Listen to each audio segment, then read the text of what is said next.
જય માતાજી મિત્રો, હવારમાં જાય કે નાઈ તો ડાગલા જાય ત્યાં આવી સીધા વાડીએ. अबे साले હવારમાં વાડી આવીને ભીંડામાંથી બધા ગ્રો કવર તો ઉગાડ નાખ્યા, પણ મને નથી ખબર હું કામ ઉગાડ નાખ્યા. ભીંડો બે પારણે થઈ ગયો, આપણે બે પારણે ક્યારે થઈશું? साला ये दुख का खत्म नहीं होता बे। પછી હું બેઠ બેઠો વિચારતો ગ્રો કવર તો બધા ઉગાડ નાખ્યા, હું બાપુ આવી જાય આટો મારવા તો કેવો વારો પડી જાય.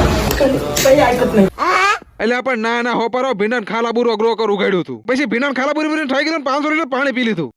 હું ભીંડા ખાલા બુરો કામકાજ પીતી ગયું, હું કરેલા કરમ તો ભોગવવા પડશે ને. એટલે કે ગ્રો કવર ને પાછું ઢાંકવું પડશે ને. પછી ઝીણા ઝીણા ભીંડા માં ગ્રો કવર ઢાંકમ ઝીણી ઝીણી બાકાજી બોલે દીધું, ઝડપથી બધું ગ્રો કવર ઢાંકી દીધું. સોયદરા નીકળી જાય. બાપુ હાસુ જ કહેતા હતા ભણ્યો હોત તો. लाइन पे પછી આવું ઢાંકવાનું કામકાજ પૂરું થઈ ગયું, દાદા એમના પાવડા લાવ્યા તો મૂકવા જવું પડે ને. તમે ઓલી વાત તો સાંભળી છે ને, ભૂખમાં ગાજરે હાલે. પછી ગાજર નો મેળ તો ન હોય એટલે બીટ ઉપાડી લીધા. नहीं मैं गाली नहीं दे सकता। એટલે પણ જોત ખરા વાડીને કેટલી તરસ લાગી છે, કુંડી માં બી પાણી પીવે છે. अबे शर्म है कुछ नहीं પછી ઝડપથી બપોરો કરીને પાછા આવ્યા હતા. ઓહો, જીતેશભાઈ વાડીમાં મલ્ચિંગ નું કામકાજ ચાલુ છે.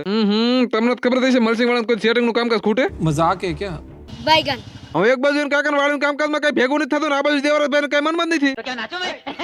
હવે દેવરાજભાઈ એમની વાડી બાકી છે મારતા, દેવરાજભાઈ લઈને આવી ગયો આપણી વાડીમાં જામફળ ખાવા. અમારા ગામમાં એનથી રૂપાળો કોઈ છોકરો છે જ નહીં. એટલે આપણે જોવો ખરા છોકરાને કેટલી શરમ થાય. अपने घर जाना है मन किल ले जाशो ના ના एला होपर अमर काका नाइड लाइक ने फॉलो कर दीजिए। પછી આજનું વાડીનું કામકાજ પતા નીકળી જાય, ઘરે જવાનું. આજનો વ્લોગ આયા પૂરો. Okay, Tata bye bye.